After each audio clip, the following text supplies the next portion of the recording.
성이 세상의 모든 이들에게 마지막 편지를 남기고 숨을 거두었습니다. 우리 이웃나라 호주 브리스번에 살던 홀리 버처라는 사람입니다. 희귀 고류감을 안고 있었고 의사의 진단을 받은 지 1년 만에 세상을 떠났습니다. 가족들은 SNS로 마지막 편지 내용을 공개했습니다. 그 속에는 너무 일찍 또 너무 큰 시련을 견뎌야 했던 27살 청년의 진솔한 인생 조언이 담겨 있었습니다. 그녀의 편지는 이렇게 시작합니다. 26살의 나이에 곧 죽는다는 것을 깨닫고 그것을 받아들이는 것은 상당히 낯선 일이다. 이 일이 당신에게 벌어지기 전까지 우리는 그냥 무시하는 일들 중 하나이다. 그리고 이어서 이렇게 이야기합니다. 그게 바로 삶이다. 인생은 깨지기 쉽고 소중하고 예측할 수 없으며 하루하루가 주어진 권리가 아니라 매일 주어지는 선물이라고 적었습니다. 그리고 그녀는 이 편지를 적는 중간중간에 살고 싶다라고 적었습니다. 자신의 삶을 사랑하고 사랑하는 사람들 덕분에 행복했다 말했습니다. 그러나 그녀의 인생은 스스로 통제할 수 있는 영역을 벗어나고 말았습니다. 그러면서 두 가지 부탁을 합니다. 먼저 스트레스 너무 받지 마라. 삶 전체를 놓고 보면 그것은 전혀 의미 없는 일이다. 오히려 감사해라. 읽기 전에는 당연한 것으로 여겼던 것들이 너무나 소중한 것이다. 또 한 가지는 물질에 대해 관대해지는 것이다. 당신이 죽어가고 있다면 평소처럼 밖에 나가 새 옷을 사거나 화장품을 살 때가 아니다.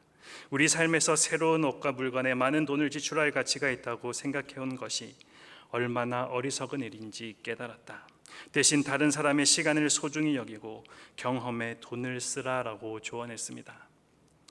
우리 삶의 시간을 보는 두 가지 관점이 있습니다. 불교나 힌두교에서는 시간이 돌고 돈다는 윤회적인 시간 개념을 가지고 있습니다.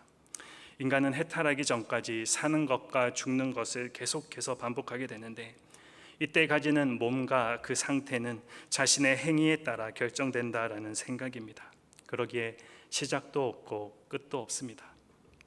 그와 반대로 기독교의 시간과는 직선적입니다. 시작이 있고 끝이 있다라는 사실입니다.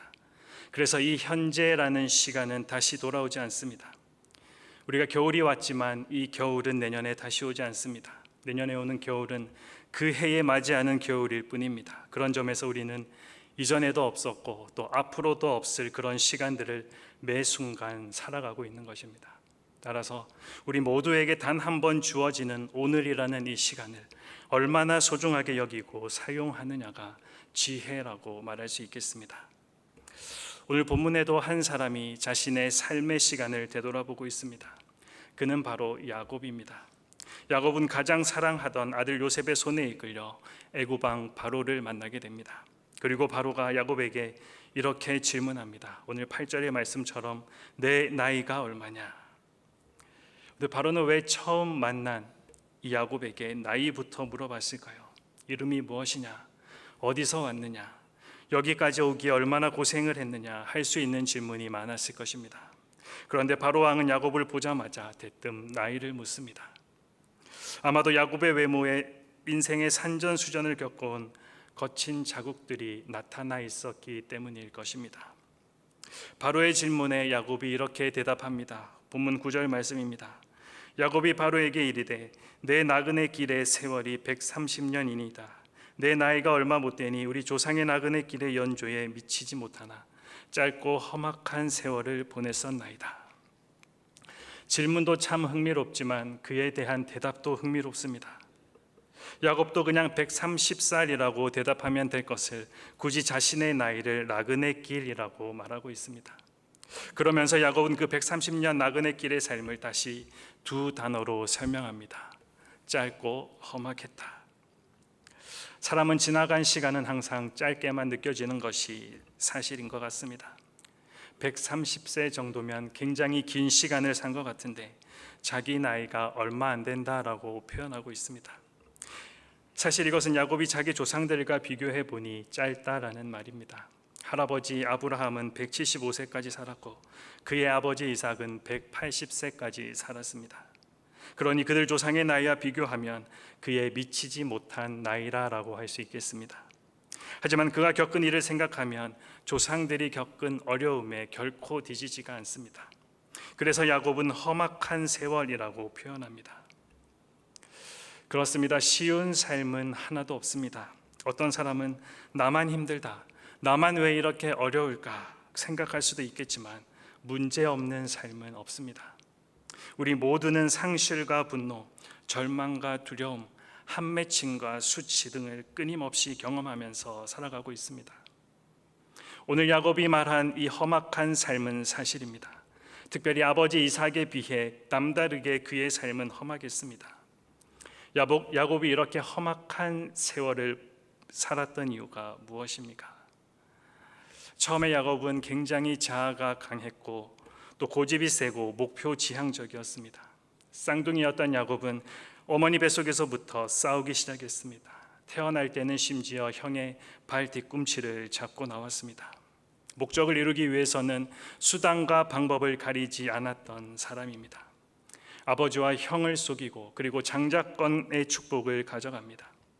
하지만 그 일 때문에 일찍부터 가족들과 떠나 살아야 하는 타향살이를 경험하게 됩니다.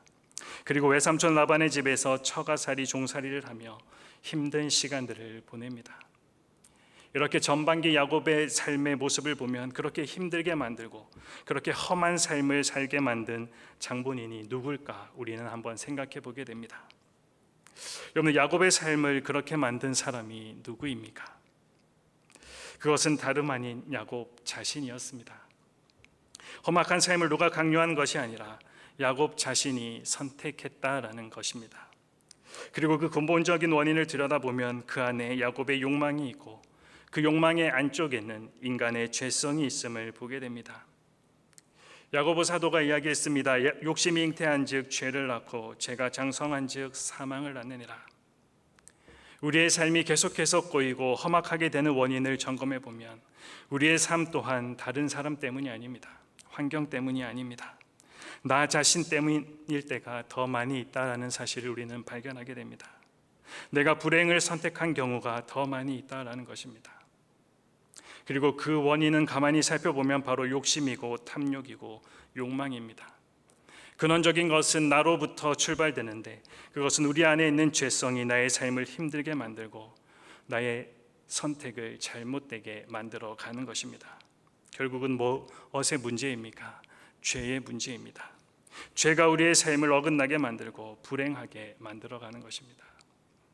야곱이 거짓말한 것 때문에 치룬 대가는 너무나도 컸습니다. 사랑하는 가족과 긴 시간 생이별을 경험합니다. 죄의 특성은 이처럼 관계를 깨는 것입니다. 아무리 좋은 관계라도 죄가 끼어들면 관계가 깨어지게 되어 있습니다. 죄는 하나님과 우리의 관계를 깨어지게 했습니다. 이것은 인류에게 찾아온 가장 큰 비극입니다. 그리고 이 비극은 우리 모두의 모든 문제의 출발점이 되기도 했습니다. 또 나와의 관계를 깨어지게도 했습니다.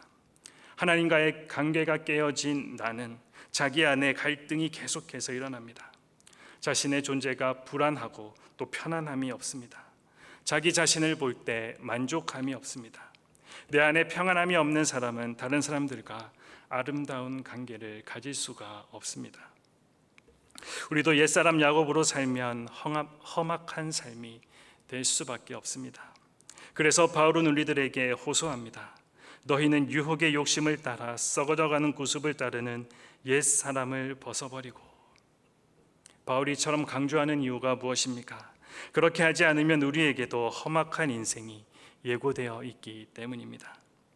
그러기에 우리는 옛사람의 옷을 벗어버리고 날마다 그리스도의 옷으로 입는 작업을 끊임없이 해나가야 하는 것입니다. 또 하나 야곱이 험악한 삶을 살 수밖에 없었던 이유는 바로 양다리 걸친 삶을 살았기 때문입니다. 야곱은 베델에서 하나님을 만났습니다. 하나님의 특별한 은혜라 말할 수 있겠습니다. 외롭고 힘든 길을 가는 동안 하나님께서 야곱을 베델에서 만나 주셨습니다. 그는 혼자가 아니고 하나님의 동행을 약속받은 하나님의 백성이 되었습니다. 이런 경험을 했지만 여전히 세상적인 모습을 버리지 못하고 그는 살아갑니다. 하나님을 만났고 은혜를 받았지만 여전히 세상적인 삶을 유지하고 있었다라는 사실입니다. 외삼촌 라반의 집에서 지내는 동안에도 외삼촌과 계속해서 싸움을 벌입니다. 여러 번 임금에서도 쏟고 심지어 결혼까지 쏟으면서 혼이 나는 삶을 살아갑니다. 사랑하는 한 여자를 얻는데 무려 14년이라는 시간을 보내기까지 합니다. 야곱의 삶이 풀리지 않고 계속해서 꼬입니다. 그리고 고향으로 돌아가던 중에는 형 에서와의 만남으로 인생 최대의 위기를 경험하게 되기도 합니다. 모든 것을 한순간에 날려버릴 수 있는 순간이었기 때문입니다. 이렇게 야곱의 삶을 보면 너무나도 아슬아슬합니다. 마치 폭탄을 안고 걸어가는 것처럼 보입니다.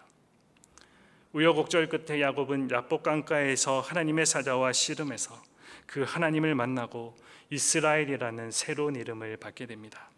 새로운 삶을 살라고 이스라엘이라는 이름도 지어주셨지만 이스라엘로 살아가기보다는 순간순간 옛사람 야곱으로 그는 살아갑니다. 어떤 때는 야곱으로, 어떤 때는 이스라엘로 오락가락하는 모습을 우리들에게 보여줍니다. 그러다 결국 야곱은 그것 때문에 어려움을 당하게 됩니다. 브니엘 사건 이후로 베델로 돌아가야 하는데 화려한 세겜 땅에 정착하게 됩니다. 세겜의 선택을 통해 그는 또 한 번 혹독한 대가를 지불합니다. 딸이 끔찍한 일을 당하고 아들들이 피로 얼룩진 살인극을 펼치므로 야곱의 인생에 큰 아픔, 오점을 남기고 말았습니다. 야곱의 삶을 보며 정체성이 늘 흔들리는 우리의 모습을 마주하게 됩니다. 겉으로 보면 하나님의 백성입니다. 단을 쌓고 하나님의 이름을 부릅니다. 교회도 다니고 겉으로 볼 때는 그리스도인인 것처럼 보입니다.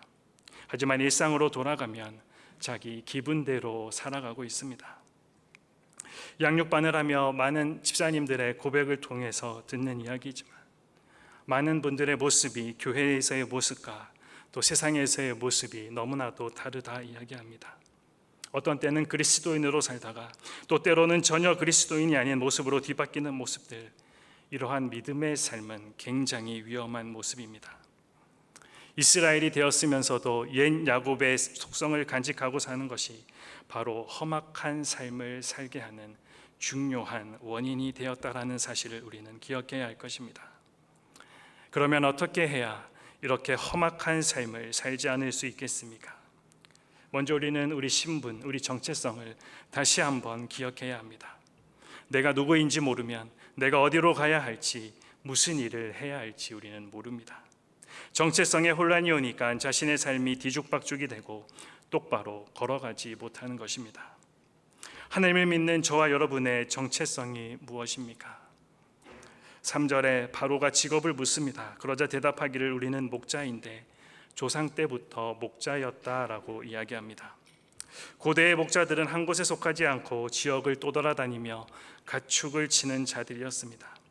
한 곳에 머물러 정착하는 자들이 아니라 여기저기 왔다 갔다 하는 이주민이었습니다. 그리고 이어서 4절에서도 거류하고자 왔다라고 대답합니다. 여기서 일반적으로 거주하다라는 동사 야샤브나 샤칸을 사용하지 않고 잠시 동안 머물다라는 단어인 구루라는 동사를 사용하고 있습니다.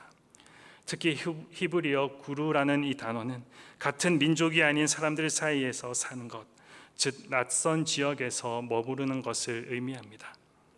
두 대답의 공통점이 무엇입니까? 이들이 애굽에 온 목적, 그 목적은 이민 와서 영원히 살려고 하는 것이 아니라 나그네로 잠시 동안 머물다가 떠날 것임을 강조하고 있는 것입니다. 우리도 이것을 분명하게 기억해야 합니다. 이 땅을 살아가는 그리스도인인 저와 여러분의 삶은 나그네의 길을 살아가고 있습니다. 나그네가 무엇입니까? 자신은 여행자라는 것입니다. 이것이 최종적으로 머무를 목적지가 아니라라는 것입니다. 아버지 집을 향해 걸어가고 있는 우리는 순례자라는 사실입니다. 오늘날은 이 여행이라는 개념이 관광이라는 개념으로 사용되어서 여행도 경우에 따라서는 편안한 쉼의 시간이 될 수도 있습니다. 하지만 원래 여행이라는 것은 나그네가 되어서 정처 없이 떠돌아다니는 것을 의미합니다. 편안한 집을 떠나 고생하는 것을 말합니다. 그 고생의 시간들을 통해서 삶의 참뜻을 깨닫고자 하는 것입니다. 비록 그 시간이 낯설고 고통스러울지라도 결국에는 돌아갈 집이 있기에 소망과 즐거움으로 그 길을 걸어가게 되는 것입니다. 우리 믿음의 조상들은 다 나그네 길을 걸어갔습니다. 히브리 기자가 이 사실을 분명하게 말해 주었습니다.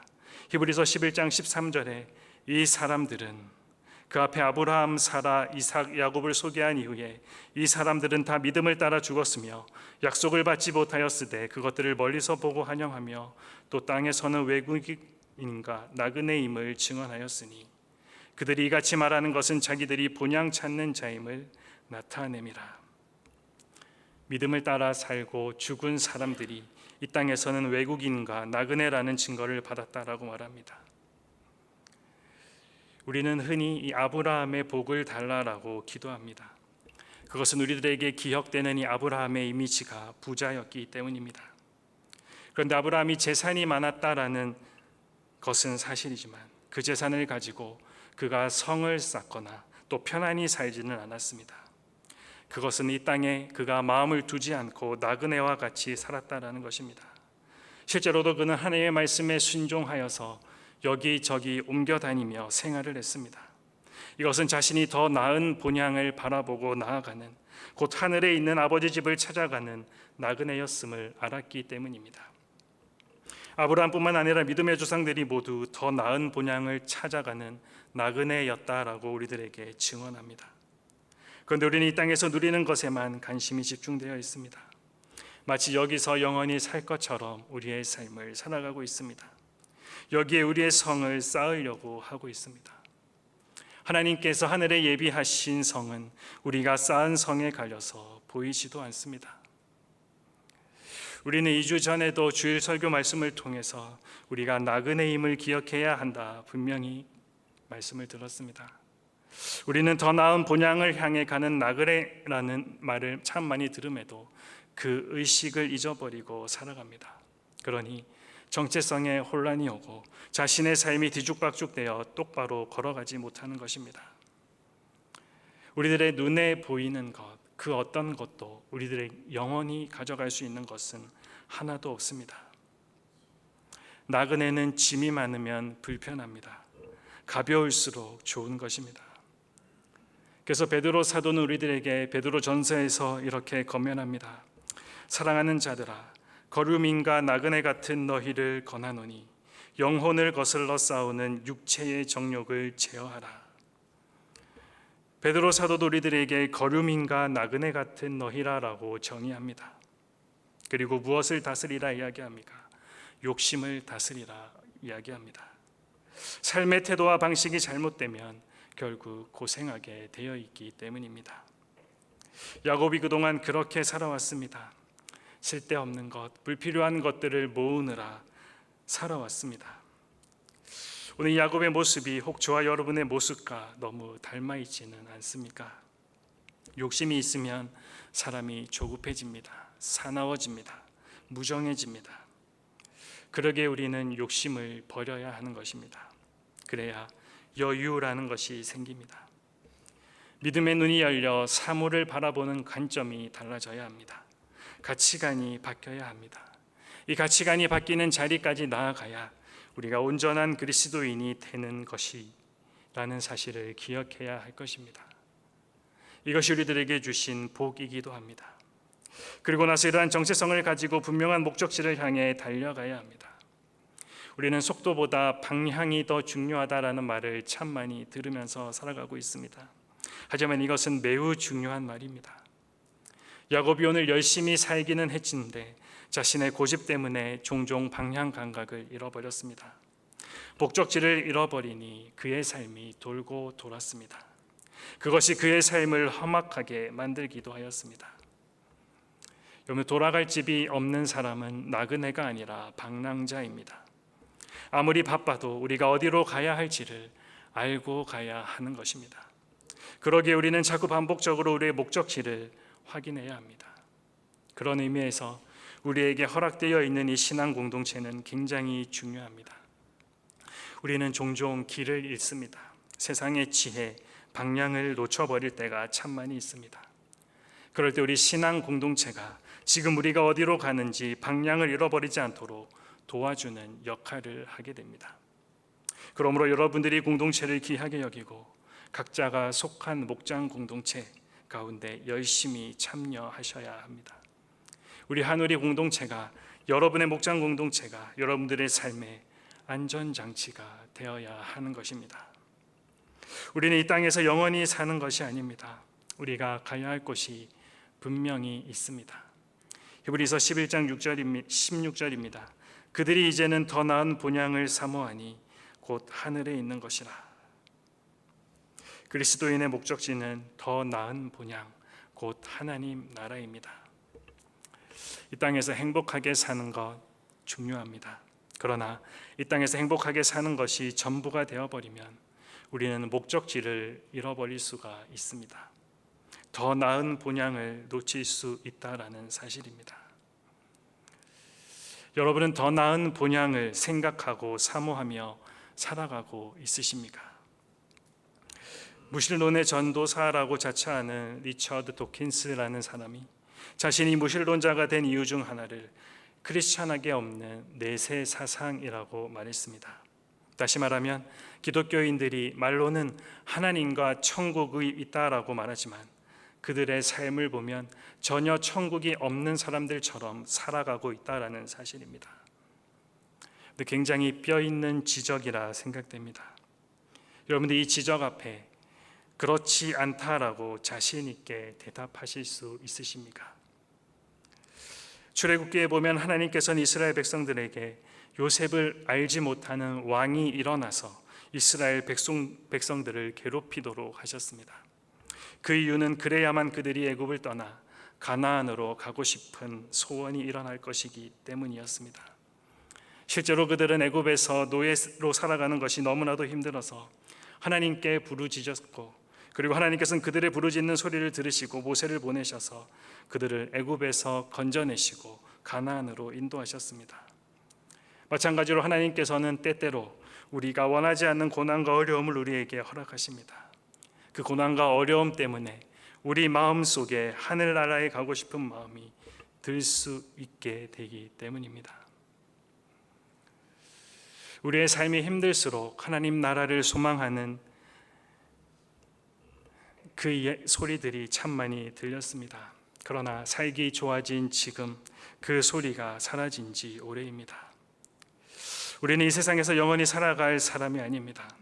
이 세상은 우리가 잠시 머무르는 곳이고 우리는 하나님 나라에서 영원히 살아가야 할 사람들입니다. 한시도 그 사실을 잊어버리지 말고 늘 하나님 나라를 소망하며 살아갈 수 있게 되기를 바랍니다. 우리가 기억해야 할 사실 한 가지가 더 있습니다.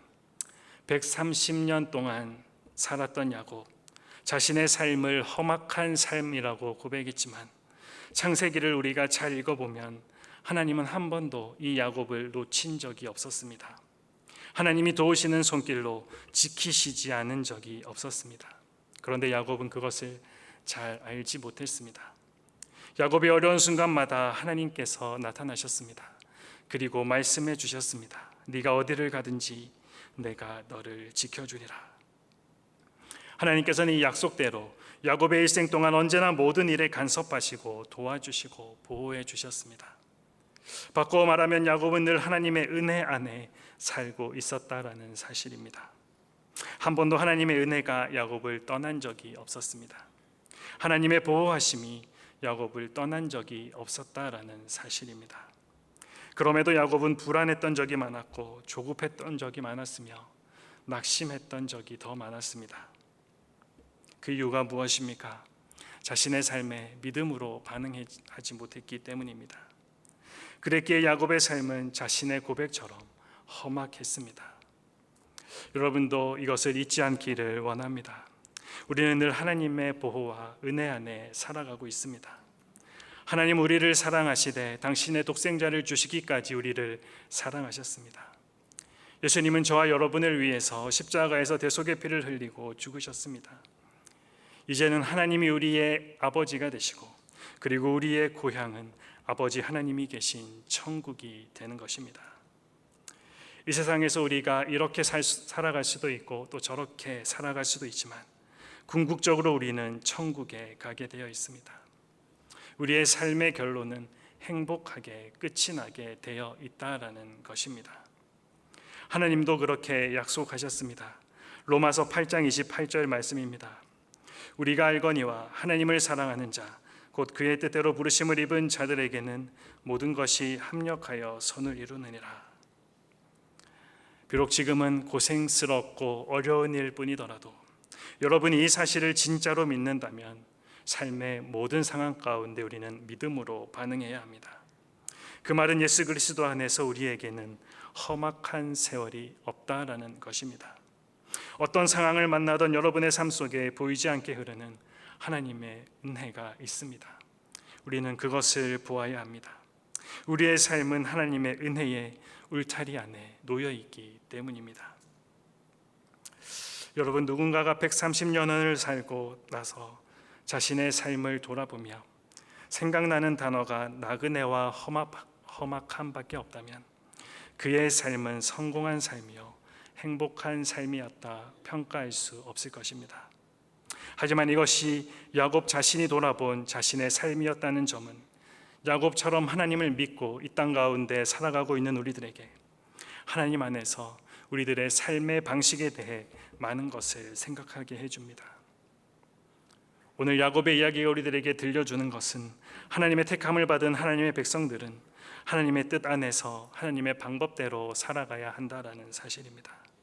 그래야 그의 삶을 하나님께서 책임져 주시고 평안하게 하시며 확실한 삶이 되게 만들어 주신다라는 사실입니다.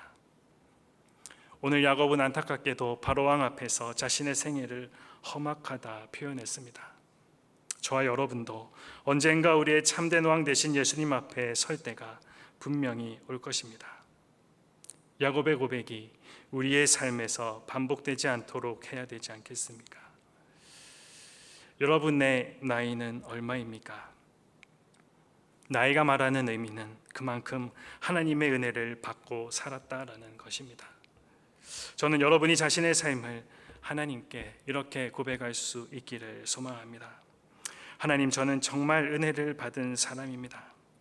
하나님, 저는 참으로 행복한 사람입니다. 주께서 제 인생을 이렇게 바꾸어 주셨습니다. 지금 겪는 일도 내가 때로는 다 이해할 수 없는 상황 가운데 있을지라도 반드시 하나님께서 협력하여 선을 이루게 하실 줄로 믿습니다. 여러분들, 우리의 삶이 얼마가 남았든지 하나님의 뜻 안에서 하나님의 방법과 은혜 안에 살아감으로 주님 안에서 험악한 삶이 아니라 확실하고 평안한 삶을 살아가게 되시기를 주님의 이름으로 축복합니다. 기도하시겠습니다.